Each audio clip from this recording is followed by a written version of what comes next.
ઈશ્વર યશોદાના ગોદની અંદર રમે, એવા કયા એમના પુણ્ય હતા, એમના કઈ હતા. કહે છે પૂર્વ જન્મની અંદર નંદ અને યશોદા બંને વસુ અને ધરા હતા. ભગવાનનું એમણે ખૂબ તપ કર્યું.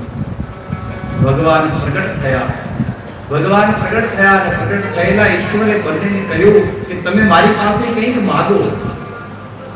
એ બંને માગવાની ના પાડી દીધી કે હે ઈશ્વર, અમારે કશાની અપેક્ષા નથી. નિષ્કામ ભક્તિ જોઈ, નિષ્કામ સ્વરૂપ જોયું ત્યારે ભગવાને કહ્યું કે તમારી જેવા નિષ્કામ પાત્ર હોય ને એને ત્યાં તો મારે પ્રગટવું જોઈએ. એટલા માટે ભગવાને સામેથી કહ્યું કે આવતા જન્મે તમે નંદ અને યશોદા થશો અને તમારે ત્યાં હું સામેથી અવતરિત થઈશ. એ તપ હતું ભગવાનનું કે જે તપ કરવા માડી તારા કેટલા જન્મની કમાણી નંદરાણી. કેટલા પુણ્ય કર્યા હશે કે અખિલ જગતનો માલિક, અખિલ જગતનો નાથ એ એને યશોદા બૂંદ પાડે કે કાના ક્યાં છો, અને જ્યાં હોય ત્યાંથી દોડતો એ પોતાની મા પાસે આવી જાય. અને કેટલા પુણ્ય હશે.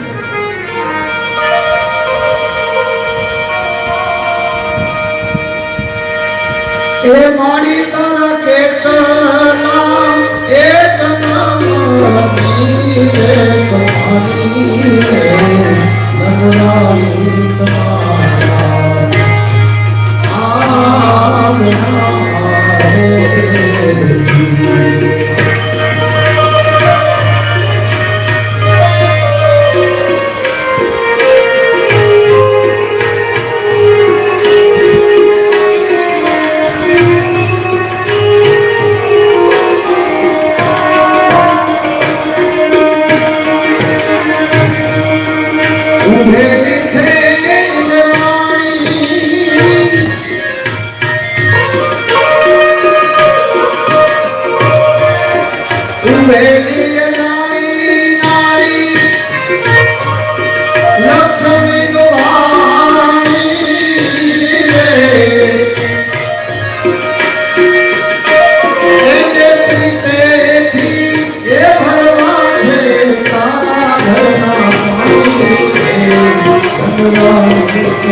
લક્ષ્મી પણ એના ઘરના પાણી ભરવા.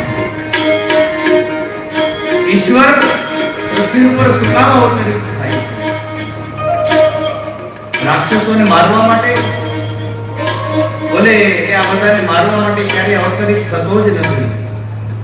કંસ શિશુપાલ કૌરવ દ્રોણ અને યમરાજ જેવા, કંસ શિશુપાલ કૌરવ દ્રોણ અને ભીષ્મ સૌ યમરાજ જેવા એ સૌનો ફેસલો એક કલમમાં કર્યો.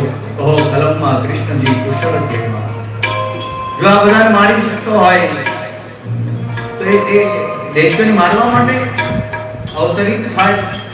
બોલે ના, આ જગતમાં ઈશ્વર અવતરિત થાય છે શેના માટે? બોલે માતા અને પિતાના નિષ્કામ પ્રેમ માટે. માતા અને પિતાના મહત્વને આ જગતની અંદર સમજાવવા માટે ઈશ્વર નિત્ય પ્રગટે છે. આ જીવ માતા પિતાની જેટલી સેવા કરે એટલી ઓછી છે. માતા પિતાના ઋણમાંથી તો આ જગતમાં કોણ મુક્ત થઈ શકે?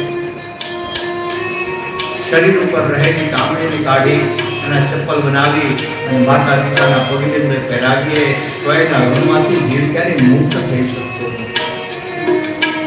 મોઢે કહું માં ત્યાં તો પછી મને હાથે નાનપણ સાંભળે, મોટપની મજા મને બધી કડવી લાગે.